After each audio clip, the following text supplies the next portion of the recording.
ভিডিওটি ওপেন করার জন্য অসংখ্য ধন্যবাদ। বন্ধুরা, রাজ্য বিদ্যুৎ দপ্তর বা পাওয়ার গ্রিডের তরফ থেকে একটি নতুন নিয়োগ বিজ্ঞপ্তি জারি করা হয়েছে, যেখানে বন্ধুরা একাধিক শূন্য পদে কিন্তু ট্রেনিং দেওয়া হচ্ছে, অর্থাৎ অ্যাপ্রেন্টিস ট্রেনিং দেওয়া হচ্ছে। শুধু বন্ধুরা ট্রেনিংই দেওয়া হচ্ছে না, বন্ধুরা ট্রেনিং চলাকালীন অবশ্যই কিন্তু তোমাদের মাসে 15,000 টাকা কিন্তু অবশ্যই স্টাইপেন্ডের কথাও কিন্তু বলেছে, এবং অবশ্যই এই ট্রেনিংটা কিন্তু কলকাতার নিউ টাউনে কিন্তু অবশ্যই হবে। হ্যাঁ বন্ধুরা, নিজের রাজ্যে কিন্তু অবশ্যই ট্রেনিংটা হতে চলেছে, এবং যেখানে তোমরা অবশ্যই 15,000 টাকা পার মান্থ কিন্তু স্যালারি পেতে চলেছো বা স্টাইপেন্ড পেতে চলেছো। পশ্চিমবঙ্গের 23টি জেলা থেকে প্রত্যেক চাকরির প্রার্থী ছেলে মেয়ে উভয় কিন্তু পদগুলির জন্য আবেদন করতে পারবে। সো বন্ধুরা, ভিডিওটা স্কিপ না করে পুরোটা দেখার চেষ্টা করো, কারণ এই ভিডিওতে আমি ফুল ডিটেলস নিয়ে আলোচনা করে দেবো যে কোন কোন বিভাগের ছাত্রছাত্রীরা এখানে আবেদন করতে পারবে, শিক্ষাগত যোগ্যতা কী চাওয়া হয়েছে, আবেদনের শেষ তারিখ কবে আছে, কীভাবে আবেদন করতে হবে, তোমাদের বয়সসীমা কী চাওয়া হয়েছে, সব কিছু নিয়ে আলোচনা করে দেবো আজকের এই ভিডিওতে। এবং বন্ধুরা, অবশ্যই এই ধরনের নিত্য নতুন ভিডিওর আপডেট পেতে অবশ্যই চ্যানেলটিকে সাবস্ক্রাইব করে পাশে থাকা অল নোটিফিকেশনের বেল আইকনটা অন করে রাখবে। এছাড়াও তোমরা অবশ্যই আমার টেলিগ্রাম চ্যানেলেও কিন্তু যুক্ত হতে পারো। টেলিগ্রাম চ্যানেলের লিঙ্ক কিন্তু অবশ্যই ডিসক্রিপশন বক্সে পেয়ে যাবে, সেখান থেকে গিয়েও কিন্তু সরাসরি তোমরা অবশ্যই টেলিগ্রাম চ্যানেলে যুক্ত হয়ে যেতে পারো। সো বন্ধুরা, চলো যে নোটিশটা পাবলিশ হয়েছে সেই নোটিশটা আমরা একবার দেখে নিই। সো বন্ধুরা, অন স্ক্রিনে কিন্তু তোমরা অবশ্যই সেই অফিসিয়াল নোটিশটা কিন্তু দেখতে হবে, যেটা আমি আগেই ডাউনলোড করে রেখেছি, যেটা পাওয়ার গ্রিডের তরফ থেকে প্রকাশ হয়েছে। এখানে কিন্তু অবশ্যই বলে যে দেখো ইস্টার্ন রিজিয়ন ট্রান্সমিশন সিস্টেম 2।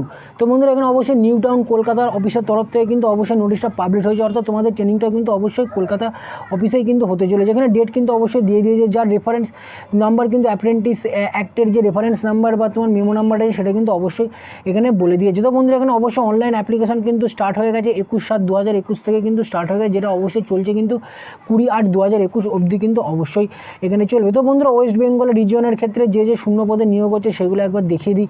এখানে দেখো আইটিআই ইলেকট্রিক্যাল পদে নিয়োগ হচ্ছে, যেখানে টেন্টেটিভ ভ্যাকেন্সি আছে 10টা, যেখানে আনরিজার্ভদের জন্য আছে 5খানা। এখানে আছে ডিপ্লোমা ইলেকট্রিক্যাল, যেখানে 20খানা টোটাল ভ্যাকেন্সি আছে, যার মধ্যে আনরিজার্ভদের জন্য আছে 10টা। এখানে ডিপ্লোমা সিভিল আছে, যেখানে 10খানা টোটাল ভ্যাকেন্সি আছে, যার মধ্যে 5খানা আনরিজার্ভদের জন্য আছে। এখানে গ্র্যাজুয়েট ইলেকট্রিক্যাল পদে নিয়োগ হচ্ছে, যেখানে তোমার 15খানা তোমার ভ্যাকেন্সি আছে, এবং যেখানে 8টা তোমার আনরিজার্ভদের জন্য আছে। এখানে গ্র্যাজুয়েট সিভিলের ক্ষেত্রে কিন্তু 3টে আছে, যেখানে একটা আনরিজার্ভদের ক্ষেত্রে আছে। এখানে দেখতে হচ্ছে গ্র্যাজুয়েট ইলেকট্রনিক্স টেলিকমে কিন্তু 3টে আছে, যেখানে 2টো কিন্তু আনরিজার্ভদের জন্য আছে। এর সঙ্গে গ্র্যাজুয়েট কম্পিউটার সায়েন্সের কিন্তু 2খানা ভ্যাকেন্সি আছে, যেখানে একটা আনরিজার্ভদের জন্য আছে। এর সঙ্গে HR executive payroll and employee data ম্যানেজমেন্টের ক্ষেত্রে কিন্তু 3খানা টোটাল ভ্যাকেন্সি, যার মধ্যে 2টো কিন্তু আনরিজার্ভদের জন্য সংরক্ষিত আছে। তো বন্ধুরা, এখানে টোটাল কিন্তু 66খানা পদে কিন্তু নিয়োগ করা যায়, যার মধ্যে 34টা কিন্তু আনরিজার্ভদের জন্য আছে, 15টা আছে এসসিদের জন্য।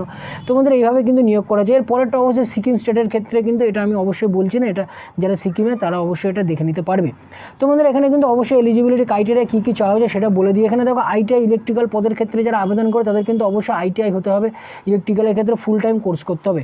এখানে কিন্তু অবশ্যই স্টাইপেন্ড কিন্তু 11,000 টাকা পার মান্থ কিন্তু স্টাইপেন্ড দেওয়া হচ্ছে। এখানে ডিপ্লোমা ইলেকট্রিক্যাল যারা পদের ক্ষেত্রে আবেদন করে তাদের 3 বছরের ডিপ্লোমা ইলেকট্রিক্যালের ইঞ্জিনিয়ারিং কোর্স করে থাকতে হবে, যেখানে তোমাদের অবশ্যই 12,000 টাকা পার মান্থ কিন্তু এখান থেকে তোমাদের স্টাইপেন্ড দেওয়া হচ্ছে। এরপর দেখো ডিপ্লোমা সিভিল ক্ষেত্রে যারা আবেদন করে তাদের কিন্তু 3 বছরের সিভিলের ইঞ্জিনিয়ারিং কোর্স করে থাকতে হবে, যেখানে 12,000 টাকা পার মান্থ কিন্তু তোমাদের স্টাইপেন্ড দেওয়া হচ্ছে। এরপর দেখো বন্ধুরা, গ্র্যাজুয়েট ইলেকট্রিক্যাল আছে, যেখানে তোমাদের 4 বছরের কিন্তু বিই বিটেক বা বিএসসি ইঞ্জিনিয়ারিং করে থাকতে হবে ইন ইলেকট্রিক্যাল ইঞ্জিনিয়ারিংয়ের ক্ষেত্রে। এখানে কিন্তু অবশ্যই 15,000 টাকা পার মান্থ কিন্তু স্টাইপেন্ড দেওয়া হচ্ছে। গ্র্যাজুয়েট সিভিলের ক্ষেত্রেও কিন্তু অবশ্যই তোমাদের 4 বছরেরই কিন্তু সেম তোমার সিভিল ইঞ্জিনিয়ারিংয়ের উপর কোর্স করে থাকতে হবে, যেখানে অবশ্যই তোমার 15,000 টাকা পার মান্থ কিন্তু স্টাইপেন্ড দেওয়া হচ্ছে। এরপর দেখো বন্ধুরা, গ্র্যাজুয়েট ইলেকট্রনিক্স টেলিকমের ক্ষেত্রে এখানেও 4 বছরের তোমার বিই বিটেক বা বিএসসি তোমার ইঞ্জিনিয়ারিং পাস হয়ে থাকতে হবে টেলিকমিউনিকেশনের ওপর। এখানে অবশ্যই তোমার 15,000 টাকা পার মান্থ কিন্তু অবশ্যই স্টাইপেন্ড দেওয়া হচ্ছে। এরপর দেখো বন্ধুরা, গ্র্যাজুয়েট কম্পিউটার সায়েন্সের ওপর কিন্তু অবশ্যই নেওয়া হচ্ছে। এখানে কিন্তু অবশ্যই ফুল টাইম 4 বছরের কোর্স কিন্তু করতে হবে, যেটা অবশ্যই কিন্তু বিই বিটেক বা বিএসসি পাস হয়ে থাকতে হবে কম্পিউটার সায়েন্সের ওপর। এখানে অবশ্যই কিন্তু 15,000 টাকা পার মান্থ কিন্তু স্টাইপেন্ড দেওয়া হচ্ছে। এবার দেখো বন্ধুরা, HR executive payroll and employee data ম্যানেজমেন্টেও কিন্তু লোক নেওয়া, যেটা কিন্তু অবশ্যই তোমাদের এমবিএ বা এমএসডব্লিউ বা পোস্ট গ্র্যাজুয়েট ডিপ্লোমা করে থাকলে কিন্তু অবশ্যই আবেদন করতে পারবে। এখানে অবশ্যই 15,000 টাকা কিন্তু অবশ্যই তোমাদের পার মান্থ কিন্তু স্টাইপেন্ড দেওয়া হচ্ছে। তো বন্ধুরা, এখানটা অবশ্যই দেখো অবশ্যই বলে দিয়েছে একটা অ্যাডিশনাল কিন্তু পেমেন্ট তোমাদের 2,500 টাকার একটা কিন্তু অবশ্যই এর সঙ্গে অ্যাডিশনাল একটা কিন্তু পেমেন্ট করা হচ্ছে। তো বন্ধুরা, কারা কারা আবেদন করতে পারবে না সেটাও কিন্তু অবশ্যই এরা বলে দিয়ে, যেটা কিন্তু অবশ্যই বলে দিয়ে যারা বলছে এখনো ফাইনাল এক্সামিনেশন হয়ে গেছে কিন্তু রেজাল্টের অপেক্ষায় আছে, তারা কিন্তু আবেদন করতে পারবে না। যাদের 18 বছর বয়স হয়নি তারাও কিন্তু অবশ্যই আবেদন করতে পারবে না। যাদের কোনো অ্যাপ্রেন্টিস ট্রেনিং নেওয়া আছে আগে তারাও কিন্তু অবশ্যই আবেদন করতে পারবে না।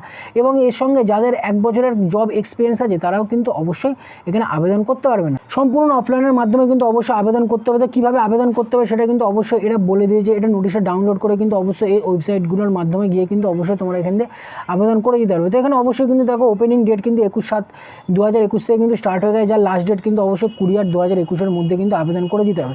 তোমাদের এখানে কিন্তু কোনো রকম টাকা পয়সার কথা বলেন, অর্থাৎ হয়তো সম্পূর্ণ বিনামূল্যে তোমাদের হয়তো এই আবেদনটা করতে পারবে, অর্থাৎ কোনো রকম অ্যাপ্লিকেশন ফিস কিন্তু তোমাদের দিতে হবে না।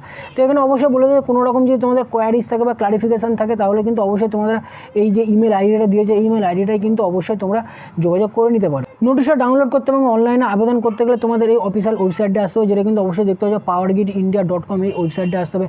আসার পর কিন্তু অবশ্যই এখানে কেরিয়ার বলে যে অপশানটা আছে, কেরিয়ার বলে অপশানে কিন্তু অবশ্যই আসতে হবে।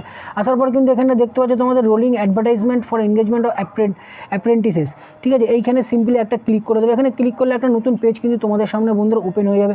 এই নতুন পেজ ওপেন হয়ে গেলে একটু স্ক্রল ডাউন করবে, করার পর দেখতে পারবে এখানটা দেওয়া আছে ইস্টার্ন রিজিয়ন 6 নম্বর কলামে যেটা আছে eastern region Kolkata, West Bengal, Sikkim বলে যে অপশানটা আছে এখানটা ক্লিক হেয়ারে ক্লিক করলেই কিন্তু অবশ্যই তোমাদের নোটিশটা ডাউনলোড হয়ে যাবে বা তোমাদের যে অনলাইনের পেজ সেখানটায় কিন্তু অবশ্যই নিয়ে চলে যাবে। তো বন্ধুরা এই ছিল আজকের ভিডিওটি ভালো লাগলে চ্যানেলটিকে সাবস্ক্রাইব করো, লাইক করো এবং বন্ধুদের মধ্যে শেয়ার করে দিও। ধন্যবাদ।